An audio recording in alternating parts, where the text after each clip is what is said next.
421장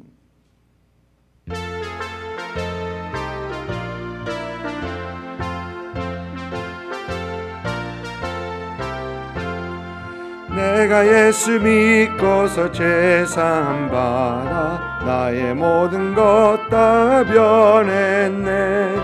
지금 내가 가는 길 천국 길이요 주의 피로 내 죄가 씻겼네. 나의 모든 것 변하고 그 피로 구속 받았네. 하나님은 나의 구원 되시오니 내게 정죄함 없겠네. 아멘. 시편 82편입니다. 시편 82편 1절부터 8절까지 82편 1절부터 8절까지 우리 한 목소리로 같이 읽습니다. 하나님은 신들의 모임 가운데 서시며 하나님은 그들 가운데에서 재판하시느니라. 너희가 불공평한 판단을 하며 악인의 낫보기를 언제까지 하려느냐. 셀라. 가난한 자와 고아를 위하여 판단하며 곤란한 자와 빈구한 자에게 공의를 베풀지며 가난한 자와 궁핍한 자를 구원하여 악인들의 손에서 건질지니라 하시는도다. 그들은 알지도 못하고 깨닫지도 못하여 흑암 중에 왕래하니 땅의 모든 터가 흔들리도다. 내가 말하기를 너희는 신들이며 다 지존자의 아들이라 하였으나 그러나 너희는 사람처럼 죽으며 고간에 하나같이 넘어지리로다. 하나님이여 일어나사 세상을 심판하소서. 모든 나라가 죄의 소유이기 때문이니이다. 아멘. 시편 82편은 보면 특별한 시입니다. 왜냐하면 시인이 이 천상 회의의 그 모습을 그려주고 있기 때문입니다. 천상에서 심판하는 어떤 그런 모습을 시인은 시적으로 그려주는 거죠. 이 시편을 살피면서 우리가 기억해야 되는 것은 시인은 어떤 상황을 시인이 직접 이걸 보고 있는 것이 아니라 지금 어떤 상황을 시적으로 표현하는 것입니다. 이것을 시편 보니까 하나님께서 신들의 모임 가운데 있고 모두 다 신이라고 하셨다. 이렇게 이해하시면 좀 곤란합니다. 시적으로 표현한 거기 때문에 우리가 시적으로 이해를 해야 한다라는 것입니다. 당시 사회에서 하나님의 공의와 정의가 이루어지지 않는 것을 보면서 이 천상에서 어떤 재판의 모습을 시적으로 다 그려주면서 하나님께서 원하시는 것은 통치자들이 백성들을 다스리면서 정의와 그리고 공의 이런 것으로 다스려야 하는 것을 시편에서 지금 시적으로 이렇게 표현하고 있는 것입니다. 1절에 보니까 하나님은 신들의 모임 가운데 서셨다. 그들의 가운데서 재판하신다라고 하십니다. 여기서 말하는 신이란 하나님께서 주신 권세로 백성들을 다스리는 그 통치자들, 왕들, 지도자들을 말하는 것입니다. 생명의 삶 이 설명에서 같이 설명하고 있는데요. 아래를 보면은 신들, 하나님을 뜻하는 단어인 엘 그리고 엘로힘이라는 이라는 것은 재판장이라는 의미로도 사용된다. 엘이라는 단어가 하나님이라는 단어는 맞습니다. 그러나 재판장으로도 표현하는 단어다라는 것입니다. 그리고 6절을 보니까 내가 말하기를 너희는 신들이며 다 지존자의 아들들이라 하였거늘. 여기서 신들이라라는 말을 우리 개역 개정에서는 신들이라라고 하고 있는데 우리 옛날에 보던 개역 한글판을 보면은요 1절 말씀에 1절마다 신들 가운데 이제 하는데 거기서 보는 재판한다라는 그 재판들 중에서라는 그 재판장과 같은 단어입니다. 그래서 재판장이다라는 얘기입니다. 그리고 현대인의 성경을 보니까 재판관들을 그렇게 되어 있고요. 영어 성경에서도 NIV는 Gods라고 표현하고 있는데 NASB라는 성경을 보면은 거기는 rulers, 그러니까 재판하는 사람, 통치자들이라고 그렇게 표현하고 있습니다. 그래서 여기서 우리 모두가 신이라고 얘기해버리면 안 되는 겁니다. 재판관들 얘기하면서 너희는 모두 다 신들이다. 왜? 하나님을 대신해서 백성들을 다스리고 통치하고 재판하는 사람들이기 때문에, 또 고대 시대에는 이들을 신과 같은 존재로 여겼기 때문이다라는 겁니다. 그래서 우리가 마치 신인 것처럼, 신적인 존재인 것처럼 그렇게 말하면은 안 된다라는 겁니다. 몰몬들은 자기들이 우리가 성을 행함으로 신이 될 수 있다라고 생각하는 사람들입니다. 예수님도 선을 행하면서 신이 되었고, 사탄은 악을 행하면서 사탄이 되었고, 우리도 몰몬들 스스로도 자기가 선을 행하면서 신적인 존재가 될 수 있다라고 생각합니다. 그렇게 생각하면 안 된다라는 말씀을 지금 드리고 있는 것입니다. 그런데 하나님께서는 이들의 가운데, 재판장들의 모임 가운데, 신들의 모임 가운데 서서 그들을 재판한다 하십니다. 결국 모든 주권은 하나님에게 있다라는 것을 이렇게 얘기하는 것입니다. 그런데 하나님께서 이들을 재판하는 것은 그들의 불공평한 재판, 불의한 재판입니다.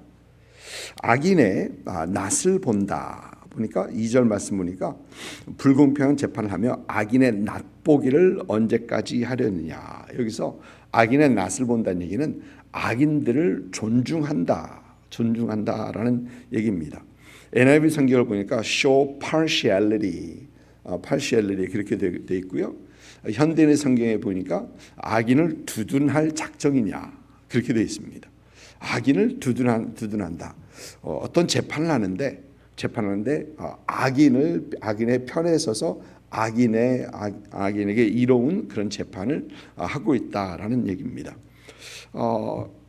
가난한 자와 과부, 고아, 궁핍한 자들에게 불리한 그런 판정을 하고 있는 그 통치자들, 왕들, 재판관들, 이들을 향해서 하나님께서는 책망하시는 것이죠. 하나님께서 지도자로부터 원하는 것은 하나님의 정의와 하나님의 공의로 다스리는 것인데, 지도자들은 권력을 잡으면 하나님을 대신해서 통치하고 하나님의 정의와 공의로 다스리는 것보다는 많은 지도자들이 자신의 이득을 위해서 일하는 사람들, 자신의 이득을 위하는 사람들 너무나도 많이 보게 됩니다. 모든 사회가 그렇지는 않겠지만 한국이나 미국이나 마찬가지입니다. 많은 정치인들이 정치 생활을 하면서 엄청난 부자가 됩니다. 엄청난 부자가. 어느 대통령은 자신이 이 대통령이 되기 전에 couple million dollars, 자기 에셋가 그 정도 됐대요. 근데 8년 대통령을 하고 떠나는데 60 million으로 막 불었습니다. 그 정도로. 그러면 그 돈이 어디서 나왔겠나? 물론 대통령 월급으로는 가능하지 않은 얘기입니다. 월급으로는 가능하지 않은 얘기인데, 이렇게 엄청난 재물을 모은다는 것은 자신의 위치와 영향력을 사용해서 누군가에게서 받았다는 것이죠. 누군가에서 받았다는 겁니다. 그리고 엄청난 불의를 저지르고 있더라라는 것입니다. 그리고 이런 과정에서 정작 정의와 공의가 필요한 그런 사람들의 편에 서주지 못하는 것을 보게 된다는 겁니다.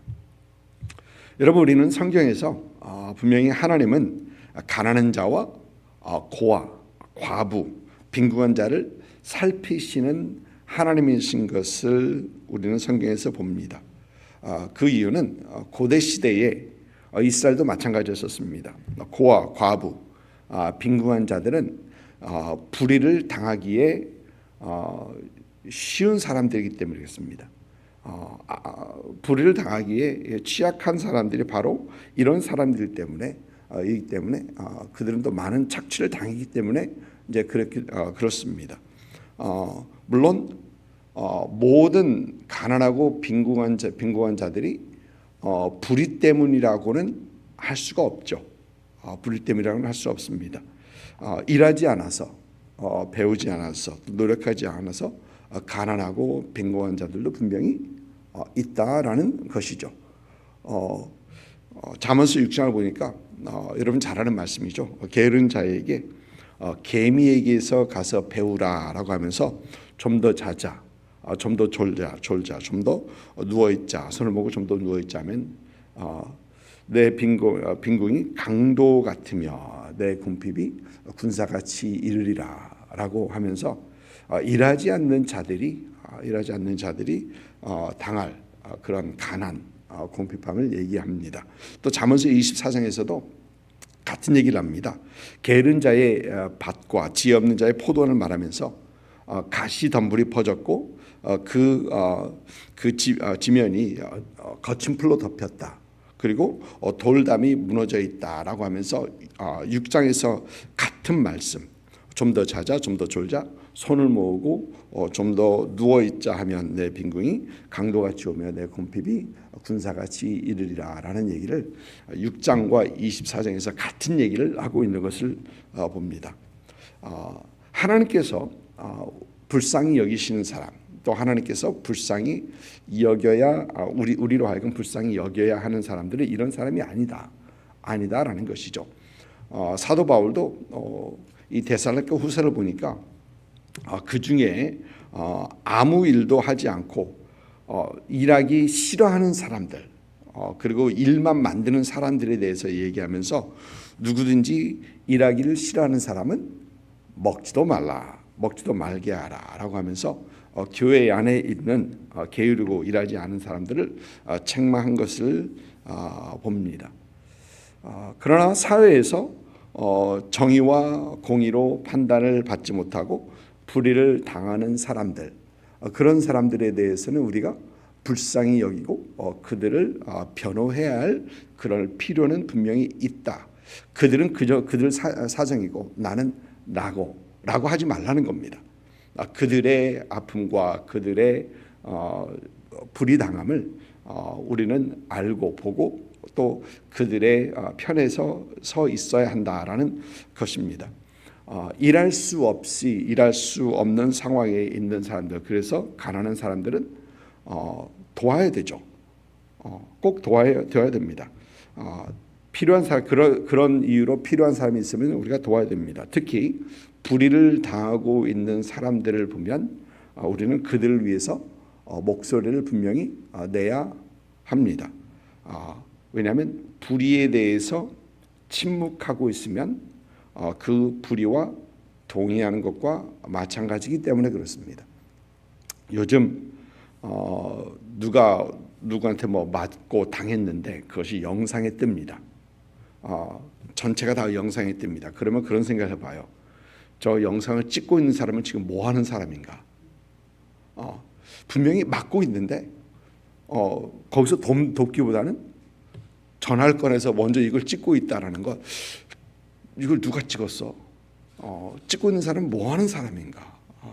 여러분 얼마 전에 그런 영상을 보여드렸었죠. 중국에서 한 2살짜리 어린아이가 시장에서 차에 치였는데 그걸 못 본 채 하면서 지나갔던 11명의 사람 그냥 위를 보면 이러고 지나갑니다. 분명히 있는 거 아는데 그리고 돌아가고 이제 그러는 거 도대체 뭐 하는 건가?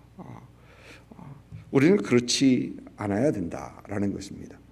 잠언서 31장 8절 말씀을 보면은 너는 말 못하는 자와 모든 고독한 자의 송사를 위하여 입을 열지니라. 말 못하는 자와를 위해서 입을 열라. 너는 입을 열어 공의로 재판하며 공고한 자와 궁핍한 자를 신원할지니라라고 합니다. 사실 이 말씀이 LA 있었을 때 탈북자 한 자녀들의 탈북을 한 북한 사람들의 자녀들이 신분이 그들은 북한 사람도 아니고 중국에서 났다고 해서 중국 사람도 아니고 한국 사람도 아니고 미국 사람도 아니고 신분이 붕 떠버립니다. 왜냐하면 탈북한 사람들은 북한 사람이 아니고 중국에서 인정하지 않고 한국에 아직 오지 못하고, 그래서 이들이 너무 많은 것을 보면서 베델교회의 손은식 목사님과 또 제가 함께 섬기던 교회의 담임 목사님 김인식 목사님 함께 이 탈북자들의 인권에 대해서 지금 LA에서 하원으로 있는 영킴이라는 분하고 또 그때 ed 로이스라는 그 하원도 거기에 전격적으로 지원해주고 그랬는데, 탈북자의 인권을 인정해 달라. 그래서 그 법안을 내기 위해서 LA에서 워싱턴 DC까지 가서 하원의원들 문 두드리고 막 그렇게, 그리고 많은 사람들이 저희 교회에서도 많은 학생들이 갔었고 또 베들 한인교회나 다른 데서 많이 이제 가서 그런 일들을 했던 기억이 있습니다. 그때 사용했던 말이 be the voice for the voiceless. 그러니까 말을 할 수 없는 자들을 위해서 입을 열라라는 겁니다. 우리 주위에 있는 참 인권을 무시당하고 또 불의를 당하고 있는 사람들 위해서 우리는 목소리를 내야 된다라는 것입니다. 여러분, 우리 그리스도인들은요, 천국에 우리 소망을 둔 사람들입니다. 우리가 우리 이 땅에서 이 삶을 마치면 우리는 영원한 곳에서 우리 하나님과 함께, 우리 주님과 함께 영원히 있을 것이다라는 그 소망을 우리는 가진 사람들입니다. 그러나 동시에 이 땅에서 하나님의 나라, 즉 하나님의 정의와 공의가 실현되기 위해 힘쓰고 애쓰는 사람들, 하나님의 통치가 이 땅에서 이루어지는 것을 참 보기 원하는 사람들입니다. 하나님의 나라라고 하는 것은 결국 하나님의 통치거든요. 그래서 그것을 위해서 힘쓰고 애쓰는 우리가 되어야 된다라는 겁니다. 요즘 보면 사회 정의, social justice라는 게 그런 얘기들이 많이 나옵니다. 그런데 우리 그리스도인들이 추구해야 되는 정의는 사회 정의가 아니고 하나님의 정의와 하나님의 공의라는 겁니다. 사회 정의는 결국 따져보면 사람은 죄성이 많은데 죄인인데, 죄인은 내가 원하는 걸 하기 원하는 겁니다. 사회의 정의가 보니까. 그러나 그것이 아니고 하나님께서 원하시는 정의, 하나님께서 원하시는 공의, 하나님께서 원하시는 그 올바른 삶을 위해 또 그것을 위해 힘쓰고 애쓰는 우리가 돼야 되는 것입니다. 여러분의 삶 속에서, 우리의 삶 속에서 하나님의 정의와 공의가 실현되고 또 그것을 위해서 더 힘쓰고 애쓰는 그런 참 그리스도인의 삶을 살아가시는 그런 여러분 되시기를 주님의 이름으로 축복을 드립니다. 기도하겠습니다.